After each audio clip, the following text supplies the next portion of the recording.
માં Durga park society પછી અત્યારે હું આવી છું ખ્યાતિનગર સોસાયટીમાં. દર્શક મિત્રો, અહીંયા ખૂબ જ ભયંકર પરિસ્થિતિ છે. આ જે પાણી છે, ડ્રેનેજના પાણી છે. ડ્રેનેજના પાણી લોકોના ઘરમાં છે. હવે કઈ રીતે અંદર અવર જવર થઈ શકે? ને આપ જોઈ શકો છો કે ઉપર એક નાનું બાળક જે છે એની બેન સાથે ઊભું છે. અહીંયા નીચે પણ એ પોતાના ઘરમાં જ આવીની છે કે ઉપરનું એ લોકોનું જે ટેરેસનો શેડ છે ત્યાં એ લોકો છે. સુનિલભાઈ, શું કહેશો? આટલી ખરાબ પરિસ્થિતિ છે આપના વોર્ડમાં ને આ કાદવ છે અહીંયા. મારા વિડીયોગ્રાફરને કઈ સાઈડ પરથી આવે. હવે બેન, એમાં પરિસ્થિતિ એવી છે, આ છેલ્લા 5-6 દિવસથી જ્યારથી છે એટલી ખરાબ પરિસ્થિતિ છે, ખૂબ જ દયનીય પરિસ્થિતિ હાલમાં. આજે આ પાણી વરસાદ ઉતર્યો, વરસાદ બંધ થયા કેટલા 3 દિવસ થઈ ગયા, પણ હજી અમારા જે પાણી ઉતર્યું નથી. લોકો કેમે કરી રહ્યા છે, લોકો સંડાસ બાથરૂમ લઈને રહેવાનો ફાફા છે લોકોને. આજે પરિસ્થિતિ એવી છે કે આટલા એટલું કચરું છે દુનિયાભરનું. આજે એક ટીમ આવે કચરું ચૂકવા ના પાડે. હવે તો એટલે નગરપાલિકાના ટ્રેક્ટરવાળા ના પાડે કચરો ઉચકવા. નગરપાલિકા નહીં, જે સ્ટેશન એના માટે સ્પેશિયલ ટીમ છે. સફાઈ માટે જે ટીમ આવે એ જે ટીમ આવી છે ને, જી, જે 12 ટીમ આવી છે તે લોકોએ કચરું ચૂકવા બી ના પાડી. લોકોએ ટીમ ના પાડી. હવે ચાલો અત્યારે લોકો પછી સાહેબને કીધું છે, જ્યોત્સનાબેન જોડે વાત છે. અમે નહીં ઉચકીએ એમ કે આ ડ્રેનેજનો કચરો અમે નહીં ઉચકીએ એમ કે એ લોકો ભાગી ગયા. બેન, એ કોણ ઉચકવાનું? આજે તમે કચરો ઉચકવા ના પાડો. આ માણસ 5 દિવસથી આ લોકો ડ્રેનેજમાં જ છે બેન. એ લોકોની પરિસ્થિતિ તમે જુઓ. આ લોકો છે ને 5 દિવસથી એમ કે અમે ખાતા નહીં મળે, એનું કારણ કે ટોયલેટ જવું પડે બેન. એટલે લોકો જમતા બી નથી, નાતા નથી. દર્શક મિત્રો, આ વિડીયોગ્રાફર આપને જે દ્રશ્યો બતાવે છે અત્યારે આપણે જે સ્ક્રીન પર જોઈ રહ્યા છે, ઘરને તાળું મારીને એમણે ઘરની બહાર રહેવું પડે છે. શું આ જ વિકાસ છે વલસાડનો? બેન, શું નામ છે આપનું? મારું નામ દિવ્યા જાદવ. દિવ્યાબેન, કેટલા વર્ષથી આ સોસાયટીમાં છો? મારા 15 વર્ષ થઈ ગયા આ સોસાયટીમાં. દર વર્ષે આના જ રામાયણ ને મહાભારત હોય, દર વર્ષે જ. આ તો મોટી રેલ છે એટલા માટે પરિસ્થિતિ, પણ એ સિવાય બી એ સિવાય બી તળાવનું પાણી છોડે એટલા પાણી અમારા ઘરમાં ભરાય ને ભરાય એટલે ભરાય. સંડાસ, બાથરૂમ, બધું ટોયલેટ. એવું છે કે આ મોટી રેલ હતી પણ એ સિવાય બી આવી એ પરિસ્થિતિ હોય છે. સિવાય દર વર્ષે બેન, હું 3 મહિનાથી પ્રમુખશ્રીને કહેતી છું, ચીફ ઓફિસરને કહેતી છું કે અમને વરસાદી પાણીના પાઇપલાઇન નાખી આપો. પાસ થઈ ગયેલું છે. તમે જ્યારે ક્યારે પાસ થયું હતું? એ એપ્રિલ મહિનાની 30મી તારીખની બોર્ડે પાસ થઈ ગયેલું એ કામ. જી, પાઇપલાઇન નાખવાનું. એપ્રિલની 30 એટલે જૂન આખો હતો. હા, જૂન જુલાઈ ગયો આ એન્ડિંગ. મે પણ હતો. મે જૂન. હા, હવે બેન, એ લોકોને આટલું મારા કહેવા છતાં બી એ લોકો જયારે જગન્નાથ મંદિરમાં તમે જયારે રેલી રથ કાઢવાના ત્યારે તમે તો રસ્તો 30 લાખનો બનાવ્યો બેન. એ 2 લાખનો રસ્તો હતો રિસર્ફેસિંગમાં થઈને તમે 30 લાખના બનાવી આપ્યો. ત્યારે હા, ત્યારે અમારું આ પબ્લિક, આજે અમારું પબ્લિક છે 15,000 થી લોકો, 15,000 થી વધારે લોકો અહીંયા રહે છે. એ લોકોની જીવનનું કઈ વેલ્યુ નહીં મળે બેન એમના માટે. જી, આ તકલીફ છેલ્લા ઘણા દિવસથી ચાલે. એટલા હેરાન પાછા અમે રોજ સવારે 7-8 વાગે બેના રોજ અહીંયા આટોમાં, રોજ 1 કિલોમાં, રોજ દંડોમાં, રોજ મશીન લાવે, પણ આનો કોઈ નિકાલ આવતો નથી. જી બેન, તમે શું કહેશો? તમે એમ કીધું કે દર વર્ષે આ પરિસ્થિતિ છે, આ મોટી દર રેલ વર્ષે. સિવાય બી. રેલ સિવાય તો દર વર્ષે તમે આ બધા વિસ્તારના લોકો છો, તમે લોકો ટેક્સ ને એવું કઈ ભરતા નથી? બધા રસીદ છે તમારી પાસે, ભરીએ છે ને. જી, બધા ટેક્સ ભરીએ. શું કેવું છે તમારા વિસ્તારમાં આ રીતે? અમારે દર વર્ષે ચોમાસામાં અધિકારી કોણ છે? નગરપાલિકા સભ્ય છે અહીંયા. અધિકારી કોણ છે? બધા સભ્યો ક્યાં બેઠા છે અધિકારી? બધા અધિકારીઓ કા છે? ક્યાં છે? બધા લેવા આવીએ, બધા આવશે. કોઈ આવ્યું જોવા માટે? નગરપાલિકા સભ્ય એક ફોન કરે, બધા આવીને ઉભા છે અહીંયા આગળ. અધિકારી ક્યાં છે? અહીંયા કોઈ આવ્યું છે અધિકારીઓ? આજે 5મો દિવસ છે ને આ ગંભીર આ પરિસ્થિતિ. પાણી જો અંદર અમે કેવી રીતે ખાવા પીવાનું? અમે આપના વિસ્તારમાં છોકરાઓ સાથે- ગંભીર પરિસ્થિતિ, શું કહેશો તંત્રને અમારા માધ્યમથી?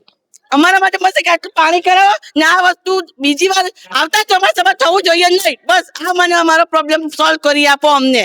આવતા વર્ષે આવતા ચોમાસામાં આ વસ્તુ જોઈએ નહીં અમને. બસ ટેક્સ ભરીશું નહીં અમે. છોડે એટલે પાણી અમારા ત્યાં જ આવી જાય. તળાવ ખાલી કરેલું ત્યારે બી તે પાણી બી સીધું અમારા ઘરે જ આવે. બીજા કોઈની ત્યાં જ નહીં જાય. અમારા જ મોહલ્લામાં આવે ને અમારા જ ગલીમાં આવે. અમારી પાસે એવું કેમ? હવે એ લોકો શું કે સાંભળો બેન, એ સર નગરપાલિકાના અધિકારી આવ્યા કાર્તિકભાઈ, એ લોકો કે તમે ઊંચું કરો. મારી પાસે પૈસા મળે નહીં ઊંચું કરવા માટે. એ લોકો ઊંચું કરી આપતા હોય તો મને ઊંચું કરી આપો. મારા 4 પૈસા શું કરવા સિવાય પાલિકા પાસે બીજો કોઈ ઓપ્શન નથી? કોઈ ઓપ્શન નહીં મળે ને મારી પાસે પૈસા નહીં મળે. અમે રોજ લાવીને રોજ ખાવા, શેર લાવી શેર ખાવા. સાહેબ, શું કહેશો? તમે વરસાદી પાણીના નિકાલની ડ્રેનેજ માટેની વાત કરી અને એમને પાલિકા તરફથી ઘર ઊંચા કરવાનું કહેવામાં આવ્યું છે. બેન, જેના પાસે પૈસા હોય તે ઘર ઊંચા કરાવે. આ લોકો પાસે પૈસા રહે તો આ લોકો આટલી ગંદકીમાં રહેતે ને? વરસાદી પાણીની લાઈન જ્યારે પાસ થયેલી જ છે, તમે આટલા બધા કામ બોર્ડની અપેક્ષાએ કર્યા તો તમને હું વરસાદી પાણીનું જે મેન જરૂરી કામ છે તે જ નહીં મળ્યું બોર્ડની અપેક્ષાએ કરવાનું. અહીંયા હું કચરો બી લેવા છે, કચરો ઉચકવા કે કચરા વાળો જતો રહ્યો. કચરો બી ઉતારનો છે, કચરા વાળા બી કોઈ આપતો નથી આગળ. આ બધી ગંદકી અહીંયા છે પડેલી. અત્યારે આ બધી બહેનોએ સાફ કર્યું. દર્શક મિત્રો, આપણે જોઈએ કે નાના નાના બાળકો છે. આ પણ ખૂબ જ નાનું બાળક છે અને ડ્રેનેજનું પાણી, અત્યારે હું મારું માસ્ક લાવતા ભૂલી ગઈ છું, પણ અહીંયા ખૂબ જ ગંભીર પરિસ્થિતિ છે. શરમ આવી જોઈએ. અહીંયાથી હું કહું છું કે શરમ આવી જોઈએ તંત્રને. જ્યારે વોર્ડના સભ્યો અહીંયા છે, આ પરિસ્થિતિ છે ને જ્યોત્સનાબેને કીધું કે દિશાબેન મેં ફોન કર્યા છે આટલા અને ન છૂટકે અમારી સામે જ્યારે નગરપાલિકા તરફથી એમને કોઈ જવાબ નહીં મળ્યો ત્યારે એમણે જિલ્લા સમાહર્તા વલસાડ જિલ્લા કલેક્ટર નીતિન સાંગવાનજીને ફોન કર્યો અને સરે જે અહીંયા એક્શન લેવડાવે કે ઘૂંટણ સુધીના પાણી હતા એ થોડાક ઉતર્યા છે, પણ ઘરોમાં જે પરિસ્થિતિ છે દર્શક મિત્રો, વલસાડનો આ ગાંડો વિકાસ છે હું તો કહું છું. અને આ જુઓ અત્યારે પરિસ્થિતિ. અને આ બાળક આ કેટલા મહિનાનું બેન છે આપનું બાળક? 7 મહિનાનું. આ બાળકને કે આ બધા બાળકોને કે ઇવન કોઈ વડીલોને કોઈને પણ અહીંયા કોઈ પણ પ્રકારની બીમારી થઈ તો એનું જવાબદાર કોણ? અહીંયાથી હું તંત્રને પૂછીશ અને ચોક્કસથી જવાબ માંગીશ કે કેટલા દિવસમાં અહીંયાથી લોકોના ઘરમાંથી ને સોસાયટીમાંથી આ કચરો જે ટીમને તમે સફાઈના કામ માટે લગાડી છે એ લોકો અહીંયાથી લઈ જવા ના પાડે છે તો કોણ ઉચકશે આ કચરો? આ બેન જાતે ત્યાં સાફ સફાઈ કરી રહ્યા છે. આપણે જોઈએ ડ્રેનેજ પાસે આ દ્રશ્યો વલસાડના વિકાસના છે દર્શક મિત્રો. આ બેન જાતે પાણી કાઢી રહ્યા છે ડ્રેનેજનું અને ત્યાં જાતે ડ્રેનેજની સાફ સફાઈ કરી રહ્યા છે. ખૂબ જ શરમજનક વાત કહેવાય, ખૂબ જ શરમજનક. 46 લાખનો વર્ક ઓર્ડર પ્રી મોન્સૂન કામગીરીનો જે 76 લાખમાં આપવામાં આવ્યો હતો.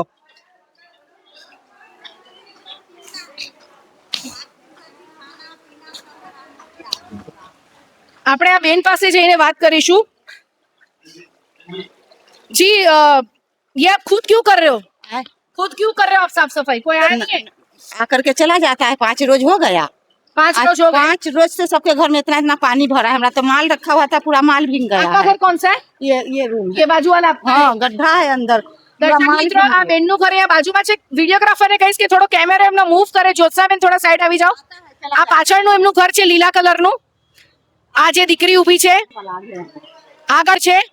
पूरा माल भीग गया है अंदर। हमें नन्ना चिंदी का काम कर रहा है, पूरा माल भीग गया है। જી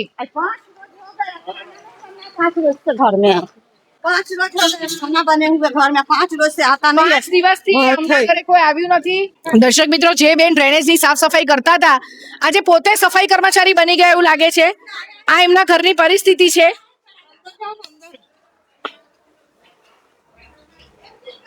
પાણી હજી પણ એમના ઘરમાં છે અંદર. આપણે અંદર જવાની ટ્રાય કરીશું અહીંયાથી. આ બેને લોબાન ને કપૂર અહીંયા રાખ્યું છે કે જેથી કરીને દુર્ગંધ ના આવે.